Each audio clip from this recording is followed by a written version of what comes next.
Dear student, आज हम भारत का वैभवपूर्ण जो अतीत पहला लेसन था उसमें भारत में प्राग ऐतिहासिक पाषाणकालीन जो संस्कृति है उसके बारे में पढ़ेंगे। सबसे पहले बात करते हैं प्राग ऐतिहासिक काल क्या होता है और उसके बाद में पाषाण संस्कृति क्या है। तो देखो, पाषाण संस्कृति का मतलब ये है जिस समय मनुष्य द्वारा पत्थर के अधिकाधिक औजार बनाए गए थे, है ना। मतलब ज्यादातर औजार, चाहे वो घर में काम में लेने वाले औजार हो या शिकार करने वाले औजार हो, समस्त प्रकार के औजारों का ज्यादा से ज्यादा जो प्रयोग है वो पत्थर के बने हुए औजारों को करते हैं। उस संस्कृति को किस नाम से जानते हैं भाई?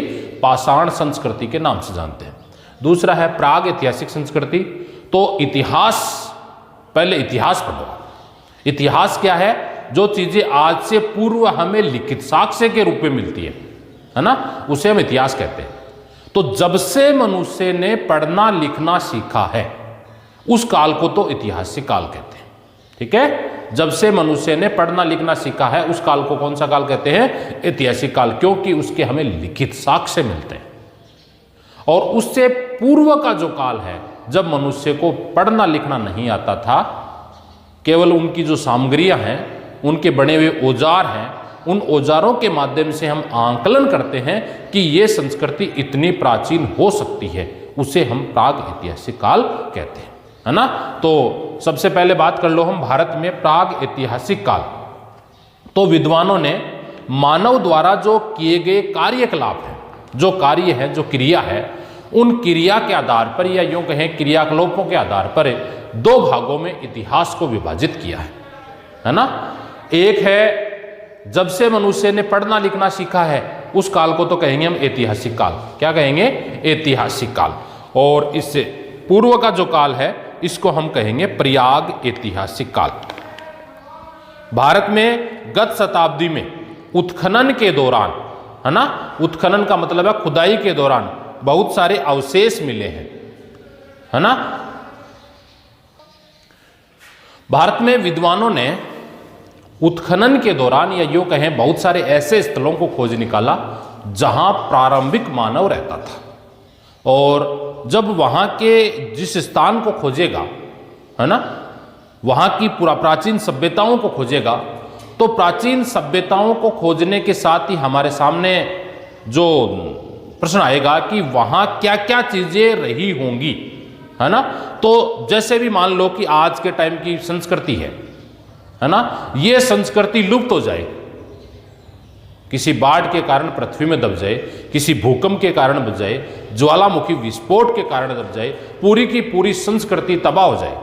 ठीक है, और आज से हजारों वर्ष बाद इस संस्कृति को या यूं कहें बाद में दोबारा मानव का विकास हो जाए, धीरे धीरे वो किसी प्रकार की कोई खुदाई करे और खुदाई के दौरान जो अवशेष मिले उन अवशेषों के आधार पर हम आकलन कर सकते हैं। क्योंकि इस जो समय है उस समय जैसे गाड़ियां हैं, मोटर है, इसके अलावा कार है, हेलीकॉप्टर है, रेलवे है, इन सब का आविष्कार हो चुका है ना। और इन पर तिथियां भी अंकित हैं, इतिहास भी लिखा हुआ है। तो उस दौरान के या इस समय की संस्कृति का आकलन करने में सबसे पहले मान ले जो भी चीजें मिले उस चीज के आधार पर उस समय की विषय वस्तु को हम जान सकते हैं कि वो लोग कितने विकास कर चुके थे। तो भारत के जो विद्वान हैं उन विद्वानों ने यहाँ की जब संस्कृति का या यूं कहें यहाँ की सभ्यता का उत्खनन किया, और उत्खनन के दौरान बहुत सारे क्षेत्र ऐसे हैं जो हमें खुदाई के दौरान मिले। तो खुदाई के दौरान मिले तो वहां से हमें क्या क्या चीजें मिली? तो वहां के देखो औजार है, बर्तन है, इसके अलावा वहां का जो मानव है उनकी अस्थियां हैं। आप देखो उन अस्थियां, जैसे एक जगह खुदाई की तो मानव जीवन की अस्थियां मिली, उन अस्थियों को R36 प्रणाली द्वारा आंकलित किया, उनका आंकलन किया कि ये कितने वर्ष पुरानी हड्डियां हैं, है ना। भारत में जो आप कह सकते हो वोडिल फिशल पार्क कितने वर्ष पुराना अवशेष है, यानी विज्ञान इतनी हमारी आगे निकल चुकी है कि ये जो अवशेष है कितने हजार पुराना। तो जैसे जैसे अवशेष मिले, जैसे मान लो एक जगह मिला अवशेष, उस अवशेल को R36 द्वारा निकाल लिया गया। अब इसके समकक्ष की संस्कृतियां और कौन कौन सी हैं और उनमें समानताएं क्या क्या हैं, वो किस प्रकार के औजारों का प्रयोग करते थे, उनका रहन सहन कैसा हुआ होगा, उनके पास कोई मकान था या वो झोपड़ी में रहे होंगे, इन सब का आकलन हम कहाँ से मिलता है, हमें उत्खनन के दौरान जो सामग्री मिली है उन सामग्री के आधार पर हम ये आकलन करते हैं कि विश्व में, भारत में, चाहे कहीं भी हो तो चाहे राजस्थान में, तो जहां भी हम रह रहे हैं उस क्षेत्र में उत्खनन के दौरान मिले जो अवशेष है उस समय का मानव किस प्रकार का था। तो इसलिए उसमें जो अधिकांश उपकरण हमें मिले हैं उस उपकरण जो हैं वो पत्थर के मिले हैं, है ना। उस समय का जो मानव है वो अधिकांश उपकरण कैसे बनाता था, पत्थर के औजार बनाता था। इसलिए इस संस्कृति को पाषाण संस्कृति के नाम से, यानी जब से मनुष्य ने पढ़ना लिखना नहीं जानता था उससे पूर्व की जो संस्कृति थी वो पाषाण संस्कृति की थी, क्योंकि यहाँ के जो अधिकांश जो औजार हैं वो कैसे मिले हैं, पत्थर के मिले हैं, पाषाण के मिले हैं। इसलिए इस संस्कृति को किस नाम से जानते हैं, पाषाण संस्कृति के नाम से जानते हैं, या इसे पाषाण काल भी कहते हैं। इतिहासकार के अनुसार मानव लंबे समय तक इन पाषाणों का उपकरण करता आया। भारत में शिलालेख, ये शिवालिक पहाड़ियों में 20 लाख वर्ष पूर्व पाषाण मिले हैं, है ना। 20 लाख वर्ष पूर्व के पाषाण मिले हैं, उनको R36 प्रणाली द्वारा जांचा गया, जिसके आधार पर 20 लाख वर्ष पूर्व के पाषाण, यानी यूं कह सकते हैं कि मानव जो है पाषाण के औजार बनाते थे, और घर में काम में लेने वाले जितने भी बर्तन थे उनका प्रयोग वो पाषाण संस्कृति के रूप में करते थे। इस पाषाण संस्कृति को भी, क्योंकि जब प्रारंभिक दौर था पाषाण बनाना, जब औजार बनाना प्रारंभ किया था उस टाइम के पाषाण, और बाद में धीरे धीरे उसमें क्या होता है, विकास होता है, धीरे धीरे उसमें सुधार होता है। जैसे मान लो बात करते हैं आज के टाइम का जो कंप्यूटर है ना, चार्ल्स बेबेज ने जब स्थापना की थी इसकी, या यूं कहें चार्ल्स बेबेज ने ये कंप्यूटर जब बनाया था, तो जब कंप्यूटर बना उस टाइम ये बहुत बड़ा था, है ना। ये जो CPU आज छोटा छोटा है, मोबाइल आप लेके जेब में घूम रहे हो, ये एक एज ए कंप्यूटर ही है, मोबाइल भी, सब चीज़ें सब फंक्शन है इसमें। ये तो मोबाइल तो कंप्यूटर से भी आगे है क्योंकि इसमें तो टॉक भी होती है। तो उस दौरान जब कंप्यूटर था तो इसकी जो स्क्रीन थी, स्क्रीन जो थी इस बोर्ड से भी बड़ी थी, है ना, इस बोर्ड से भी, यानी यूं कहें CPU की जो स्क्रीन, सेंट्रल प्रोसेसर यूनिट मान लो, या जो आपका मॉनिटर था, है ना, मॉनिटर की जो स्क्रीन थी इस बोर्ड से भी बड़ी थी, ठीक है। फिर थोड़ी छोटी हुई, और उस दौरान एक चीज़ और थी भाई, जब प्रारंभिक जो ये था ना कंप्यूटर, उस दौरान ये आल्टो गाड़ी, ये 800 गाड़ी चलती थी मारुति की, और जो भी कोई व्यक्ति ये कंप्यूटर खरीदता था तो उसके गिफ्ट के रूप में अब ये मारुति गाड़ी गिफ्ट के रूप में दी जाती थी। जैसे आज के टाइम में गाड़ी खरीदते हैं तो ये लैपटॉप या कंप्यूटर है वो गिफ्ट के रूप में देते। तो इसमें क्या हुआ है, क्रमिक सुधार हुआ ना, क्रमिक सुधार जब पहली बार बना उस टाइम में, और आज के समय में इसमें क्या हुआ है, क्रमिक सुधार हुआ, धीरे धीरे सुधार हुआ, उसकी टेक्नोलॉजी में सुधार हुआ है, विंडो आई है, XP आई है, इसमें सॉफ्टवेयर के सिस्टम बदले। उसी प्रकार जब पहली बार मानव ने पाषाण के औजार बनाए और बाद में उसमें क्या हुआ, क्योंकि वो बनाना तो जान गए थे, अब बनाने के बाद में जो पहली बार कोई औजार बनाएगा तो वो कैसा होगा, बड़ा होगा। अब बड़े औजार को एक स्थान से दूसरे स्थान पर ले जा करे जंगली जानवरों का शिकार करना आसान काम नहीं है। इसलिए उन्होंने क्या किया, औजारों की गुणवत्ता को कम की, मतलब औजारों की जो आकार था उस आकार को कम करने का प्रयास किया और उनको सुंदर बनाने का प्रयास किया। यानी औजार जो थे वो कैसे बने, सुंदर बने। इस आधार पर हम इस इतिहास को, या यूं कहें पाषाण संस्कृति को, हम 3 भागों में बांट सकते हैं, है ना। पाषाण संस्कृति को हम कितने भागों में बांट सकते हैं, इसको 3 भागों में बांटते हैं। पाषाण संस्कृति को सबसे पहले पूरा पाषाण, उसके बाद में मध्य पाषाण और नव पाषाण। तो सबसे पहले बात करें हम पूरा पाषाण की। पूरा पाषाण काल के जो उपकरण हैं वो 20 लाख वर्ष पूर्व माने जाते हैं, और जो 20 लाख वर्ष पूर्व जो मानव, है ना, ने जो पाषाण के पत्थर बनाए थे, जो औजार बनाए थे, वो कैसे होंगे, बड़े होंगे। अभी हम बात कर रहे थे ना, तो उस दौरान का जो मानव था उसके जो थे वो बड़े आकार के थे, सुगढ़ नहीं थे। इस काल में विद्वानों ने निम्न, मध्यम और उच्च पाषाण काल में भी विभाजित किया है, यानी अलग अलग विद्वानों द्वारा इसका नाम, कुछ विद्वान है वो कहते हैं पूरा पाषाण, कुछ मध्य पाषाण और नव पाषाण। अब देखो इसमें औजार बनाने की बात कर ले आप, तो जो पूरा पाषाण था, इस पाषाण काल के समय मानव ने जो औजार बनाए, पत्थर के जो औजार बनाए, ये औजार बड़े थे और सुगढ़ का मतलब सुंदर नहीं थे। इसकी तुलना में मध्य पाषाण जो था, है ना, इस मध्य पाषाण में आकार में ये जो पाषाण थे वो छोटे हुए और सुंदरता आई इसमें।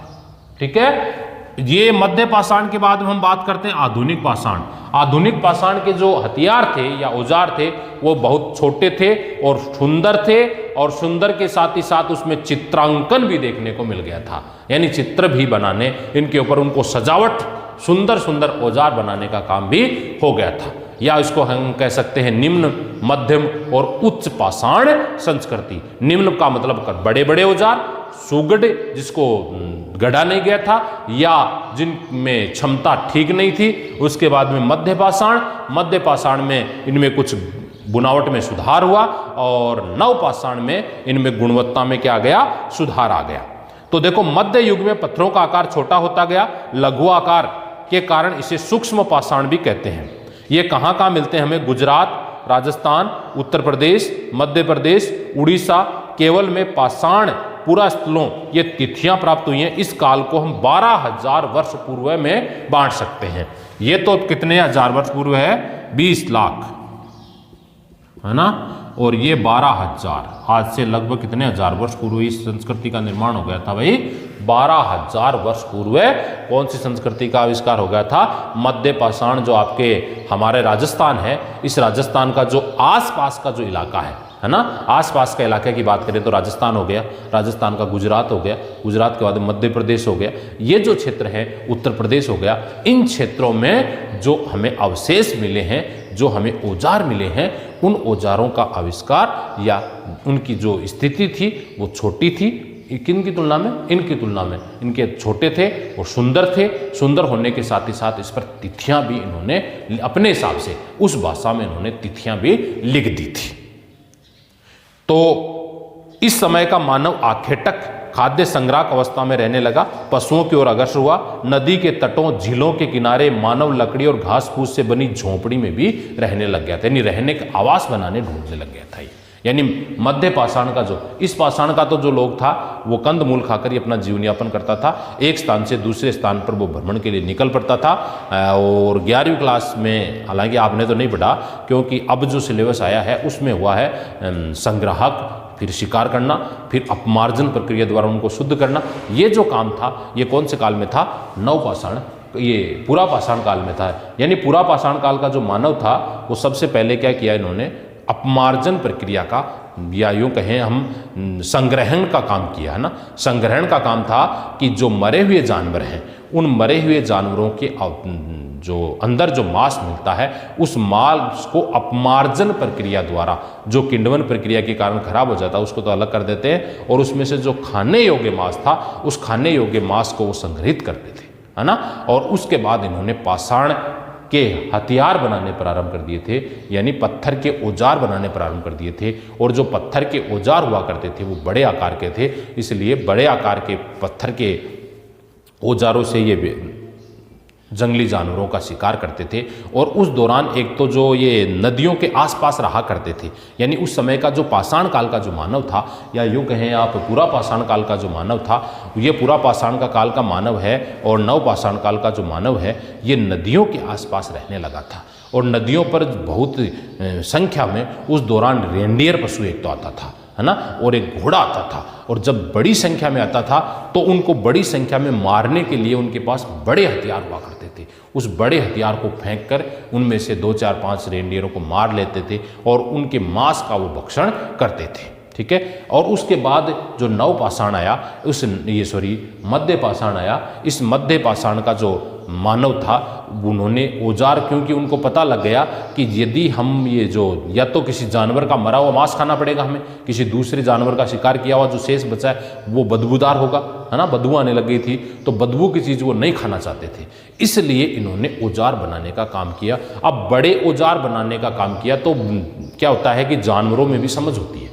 अब जहाँ जौन सी जगह होती है उस जगह पर मनुष्य यानी जानवर जाना नहीं चाहता, जहाँ मरने का डर हो। जैसे हमारे गांव में यदि बात करें, गांव के क्षेत्रों में तो एक मशीन लगा रखी है, झटका मशीन, है ना। अब कोई लोग झटका मशीन में एक जानवर को एक बार झटका लग जाता है ना, एक बार यदि झटका लग जाता है तो उसके बाद क्या होता है, जानवर है उस चाहे बिना मशीन का भी कोई तार लगा हुआ दिखाई देगा तो उसके पास भी वो नहीं जाएगा ना। तो ऐसी स्थिति में क्या होता है, तो उस दौरान जो रेंडियर और ये घोड़े थे ये पानी पीने के लिए नदी के पास जाते थे, तो वो ऐसी जगहों पर नहीं जाते जहां पर मानव रहते थे, क्योंकि उनको डर था कि वो कहीं झुंड के रूप में हमें मार न डाले। इसलिए उनको मानव को भी अब जो खाद्य सामग्री है वो कैसे मिलने लगी, दूर से मिलने लगी। इसलिए बड़े जो उपकरण थे उन बड़े उपकरणों को वो साथ में कैसे ले जाए, इसलिए इन्होंने नए उपकरण बनाने प्रारंभ किए और छोटे उपकरण बनाना प्रारंभ किया। छोटे उपकरण बने, छोटे उपकरण बनाने के बाद में इनको एक स्थान से दूसरे स्थान पर शिकार के लिए निकल पड़े और पीछे से इन्होंने परिवार बनाया, है ना। परिवार का आविष्कार हो गया, उस दौरान परिवार का आविष्कार हो गया तो एक निश्चित स्थान पर रहवास हो गया और रहवास के रूप में इन्होंने क्या बनाई, हट बनाई, झोपड़ियाँ बनाई। आज के तरह के मकान नहीं बनाए, सबसे पहले इन्होंने झोपड़ियाँ बनाई और झोपड़ियाँ सामान्यतः कहाँ बनाई, पेड़ों के कुछ ऊपर बनाई, कुछ जो पेड़ छिद्रित है चारों तरफ से घिरे हुए हैं तो वहाँ पर इन्होंने क्या बना ली, नव मध्य पाषाण का जो मनुष्य था इन्होंने झोपड़ियाँ बना ली थी और गोल झोपड़ियों में रहने लगे, मिट्टी के पात्र का उपयोग में लेने लगे और खाद्य सामग्री को भी पकाने का काम करने लगे। यानी खाद्य जो सामग्री थी उसको पहले कच्चा खाते थे, अब जो मध्य पाषाण का मानव था वह पका पकाया मांस खाने लगे, आग का प्रयोग करने लगे और आग का प्रयोग करेंगे तो पुराना जो मांस है वो कोई नहीं खाएगा, नया ताज़ा मांस चाहिए इनको। तो ताज़ा मांस प्राप्त करने के लिए ये जंगली जानवरों का शिकार करते थे, इसलिए छोटे छोटे उनके पास औजार थे। अब देखो तीसरा है नवपाषाण काल का मनुष्य पशुपालन और कृषि कार्य की ओर अग्रसर हो गया था। ये जो मानव था, है ना, अब उनको ये महसूस होने लग गया कि जानवर हैं वो दूर भागने लगे या उनकी संख्या कम होने लगी, शिकार करने में समस्या आने लगी, कभी कभी शिकार करने वाला जानवर इनको भी मार डालता था, ऐसी समस्या थी। इसलिए इन्होंने, क्योंकि यहाँ रहना तो एक जगह ठहर तो गए थे, ये झोपड़ी के रूप में परिवार के रूप में रहना प्रारंभ कर दिया था। अब जब एक जगह इन्होंने रहना प्रारंभ किया तो रहने के साथ ही साथ इन्होंने कौन सा काम चालू कर दिया, नवपाषाण काल में खेती का काम प्रारंभ कर दिया। और खेती का काम है, खेती के साथ एक चीज़ और जुड़ी हुई है, वो है पशुपालन, है ना। जो भी किसान वर्ग से जुड़े हुए लोग हैं उनको पता ही होगा, जो खेती करते हैं तो खेती के साथ ही साथ हमें पशुपालन की भी आवश्यकता होती है। तो इन्होंने खेती का काम किया और खेती के काम के साथ ही साथ इन्होंने पशुपालन का भी काम जारी रखा। इस समय के लोगों में ऐसे उपकरण बनाना शुरू कर दिया जो कृषि कार्यों पशुपालन के लिए उपयोगी थे। यानी उस समय का मानव जाता, केवल देखो इस समय का मानव था उसने तो बड़े बड़े औजार बनाए, है ना।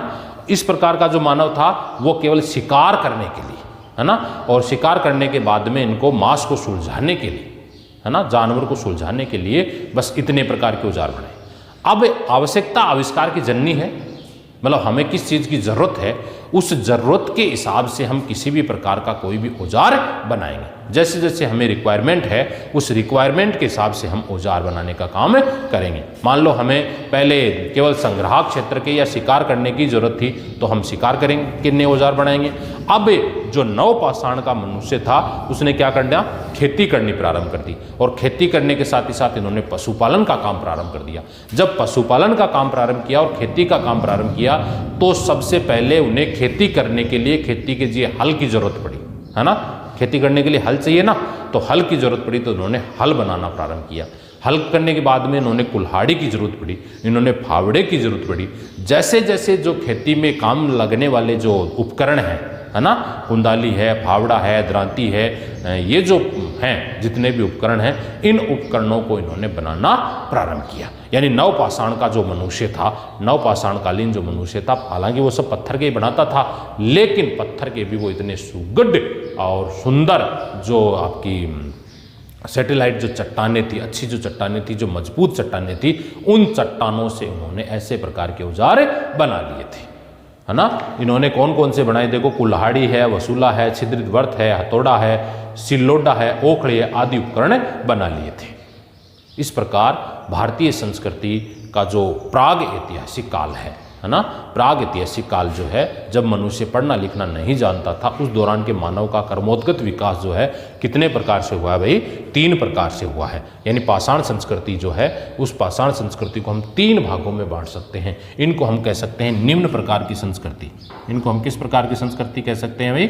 निम्न प्रकार की संस्कृति।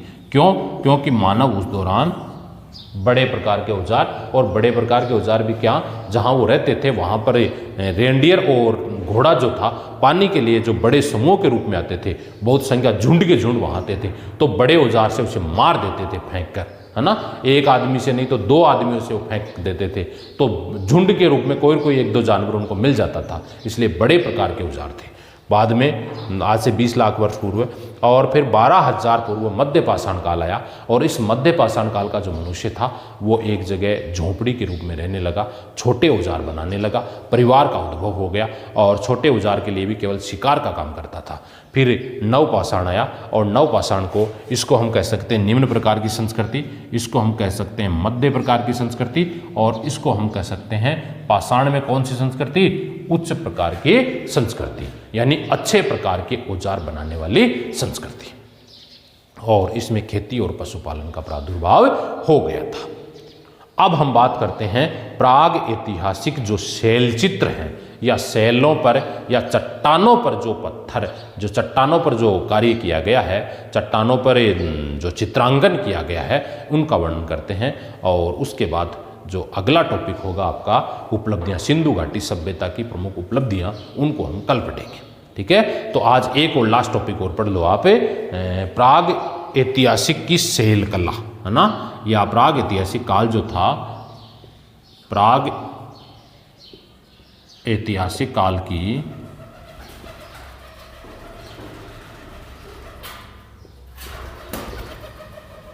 शैल कला या शैल चित्र, है ना। तो मनुष्य जो था केवल झोपड़ियों में नहीं रहता था, झोपड़ियों में उन्हें डर था किस बात का, कि कोई जंगली जानवर उन पर शिकार नहीं कर दे, क्योंकि कभी भी जंगली जानवर मनुष्य पर शिकार कर सकता है। इसलिए आदिकाल के प्रारंभ में पर्वतीय और नदी घाटी क्षेत्रों में इन्होंने गुफाओं का निर्माण किया, है ना, गुफाएं बनाई, पहाड़ों को काट कर इन्होंने गुफाओं का निर्माण किया। गुफाओं, चट्टानों में बने प्राकृतिक आश्रय स्थल, जिन्हें हम शैलाश्रय कहते हैं। 1 नंबर का प्रश्न आता है, शैलाश्रय किसे कहते हैं? तो मनुष्य ने जो आपके पहाड़ हैं, उन पहाड़ों को काटकर जो भी मनुष्य अपने आवास के लिए, है ना, जो अपने आवास के लिए जो झोपड़ियाँ वगैरह बनाई या कोई मकान बनाया, उनको हम क्या कहते हैं? शैलाश्रय कहते हैं। तो इनका निवास था उच्च पुरा पाषाण काल से मानव द्वारा आश्रय स्थल के रूप में उपयोग किया जाने लगा था। उच्च पाषाण या यूँ कहें नव पाषाण जो काल था, इस नव पाषाण काल में इन्होंने क्या कर लिया था? शैलाश्रय बना लिए थे। यानी मनुष्य को इस बात का डर था कि कहीं कोई जंगली जानवर हमारे ऊपर आक्रमण नहीं कर दे। इस आक्रमण से बचने के लिए, इस व्यवस्था से बचने के लिए इन्होंने क्या किया? शैलाश्रय बना लिए थे, यानी पहाड़ों को काटकर इन्होंने झोपड़ियां बना ली थी। शैलाश्रय की छतों, दीवारों तत्कालीन मानव द्वारा जीवन के विभिन्न पक्षों से संबंधित चित्रांकन किया, जिसे शैल चित्र कहते हैं, है ना। शैलाश्रय पर जो भी इन्होंने झोपड़ियां बनाई थी, उन पर मानव जीवन, जैसे कोई शिकार करता हुआ है, कोई आखेट करता हुआ है, कोई नृत्यांगनाएं हैं, नाचने वाली हैं, इन सब के इन्होंने क्या किया? चित्रांकन किया, या उन शैलाओं को सुंदर सुंदर सजोया, है ना, चित्रांकन किया।